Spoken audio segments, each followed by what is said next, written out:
മലയാളിയും കേൾക്കേണ്ട കഥയാണ്. കഥ തുടങ്ങുന്നത് അങ്ങ് ഇംഗ്ലണ്ടിലാണ്. കഴിഞ്ഞ നൂറ്റാണ്ടുകളിൽ ഇംഗ്ലണ്ടിൽ മൈദ ഉപയോഗം കൂടുതലായിരുന്നു.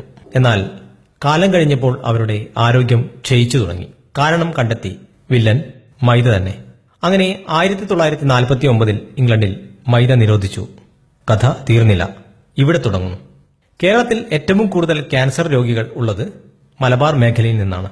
കേരളത്തിൽ ഏറ്റവും കൂടുതൽ പൊറോട്ട കഴിക്കുന്നത് ഈ മലബാറുകാർ ആണെന്ന കാര്യത്തിൽ ആർക്കും സംശയം ഉണ്ടാകാൻ തരമില്ല. പണ്ട് ഞാനും പൊറോട്ട ഉപയോഗിച്ചിരുന്നു. എന്നാൽ ഇതിന്റെ ദോഷവശങ്ങൾ മനസ്സിലായപ്പോൾ അത് നിർത്തി. മൈദ എന്തെന്നും എങ്ങനെ ഉണ്ടാക്കുന്നു എന്നും പറയാം. ഗോതമ്പിൽ പ്രധാനമായും 3 ഘടകങ്ങളുണ്ട്: ജം, തവിട്, എൻഡോസ്പേം. ഗോതമ്പിൽ നിന്ന് എൻഡോസ്പേം നീക്കം ചെയ്യുന്നു. ഈ എൻഡോസ്പേം സൂക്ഷ്മമായി പൊടിച്ചാണ് മൈദ ഉണ്ടാക്കുന്നത്. ഇങ്ങനെ പൊടിച്ച മൈദക്ക് മഞ്ഞ നിറമാണ്. ഈ നിറം കളഞ്ഞ് വെള്ള നിറമാക്കാൻ ബെൻസോയിൽ പെറോക്സൈഡ് എന്ന രാസവസ്തു ഉപയോഗിക്കുന്നു. ഈ ബെൻസോയിൽ പെറോക്സൈഡ് ചൈനയിലും ഇംഗ്ലണ്ടിലും യൂറോപ്പിലും നിരോധിച്ച രാസവസ്തുവാണ്. മൈദ വളരെ മൃദുവാണ്. അതിനായി അലോക്സിൻ എന്ന രാസവസ്തു ഉപയോഗിക്കുന്നു.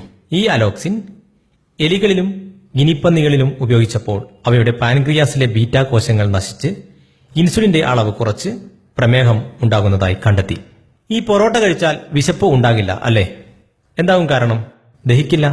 അതുതന്നെ നമ്മുടെ ദഹന വ്യവസ്ഥയ്ക്ക് നമ്മൾ തന്നെ നൽകുന്ന 8ന്റെ പണിയാണ്.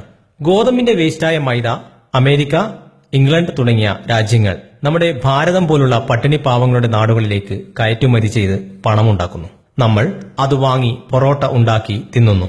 പലരും ഇതൊന്നും സമ്മതിക്കില്ല. അവരോട് എനിക്ക് ഒന്നും പറയാനുമില്ല. എന്റെ പ്രിയ കൂട്ടുകാർ ആരും മൈദ പശ ഉണ്ടാക്കാൻ അല്ലാതെ ഭക്ഷ്യവസ്തുക്കൾ ഉണ്ടാക്കാൻ ഉപയോഗിക്കരുത്. ഈ സന്ദേശം എല്ലാവരിലും എത്തിക്കാൻ ശ്രമിക്കുക. നല്ലതും ചീത്തയും തിരിച്ചറിയാൻ നമുക്ക് ശ്രമിക്കാം.